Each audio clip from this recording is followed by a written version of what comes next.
So this past year's test, the beginning of mid-March, the field test of the SBAC was administered to students in grades 3 through 8 and 11. The field test was a trial run of the assessment that helped ensure that the assessments are valid, reliable, and fair for all students. Because the field test was a test of the test, students did not receive scores. The field test evaluated the performance of more than 20,000 assessment items and performance tasks, as well as the performance of online testing systems. Not assessing our children, but assessing the test. Data from the field test would allow the SBAC to set preliminary achievement standards in the summer of 2014.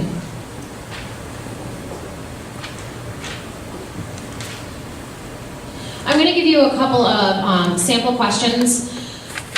I went through and actually took the practice test. My daughter's in 3rd grade, so she would have had to take the SBAC this year. So I wanted to see what she was going to be taking. And this was a sample math question for a 3rd grader. It said, in the box below, write a number that meets the following conditions.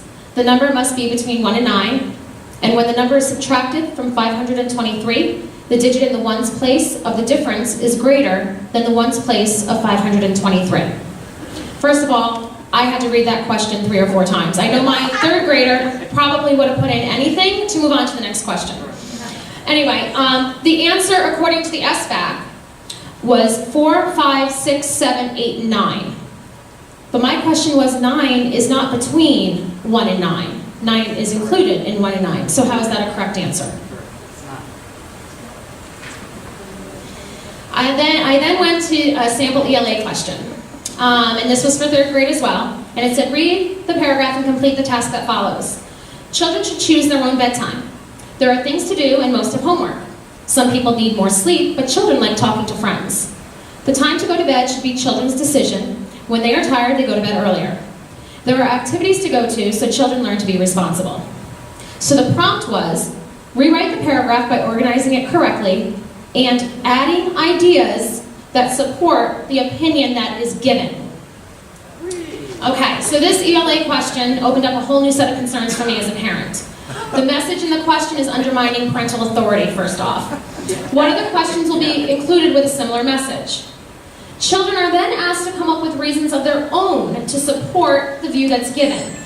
Why not have the children choose their own opinion and support it? This test comes from a place of authority in the eyes of the children taking it. And most children are going to take these questions as truths because of that. There are so many other topics that would be better suited for this situation. This raised a red flag to me in that the people writing the test do not understand the fragile minds of our 3rd grade children. Mary Clamia, a licensed clinical social worker and psychotherapist, also raised questions about the adverse effects of Common Core testing and the developmentally inappropriate curricula. She stated, Common Core requires children to read informational text that are owned by a handful of corporations. They don't have a filter to distinguish good information from bad, so whatever you put in front of them, they take that as gospel. They are literal.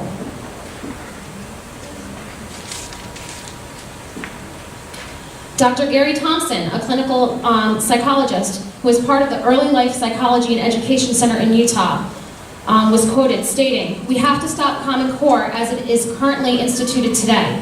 One size cannot fit all. Parents are and must always be the resident experts of their children.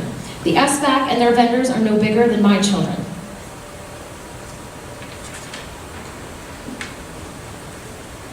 Okay, so this adaptive test that our children are going to be taking on the computer, some questions came up. Given that the statewide test will be administered via computer, a study was released from the 2012 Connecticut Assessment Forum titled, Can 3rd Graders Type? The 3rd and 4th grade Common Core standards state, with guidance and support from adults, use technology to produce and publish writing. However, there is no guidance and support offered by teachers during the SBAC assessment. So we had concerns from 2 of the scoring directors. The first one is from an ELA scoring director of 3rd grade. It was noted that there were unusually high numbers of responses that ended abruptly, as if the writers had run out of time before finishing their narratives. They wondered if this was because the 3rd graders were unable to type as fast as they could write. Very few responses went on to the 2nd page, and many were only half-page long. This could be an issue with the time and typing speed too. Then you have the scoring director of math. They saw evidence that some third graders didn't know how to use a shift key. So an equal sign would appear in their response instead of an addition symbol.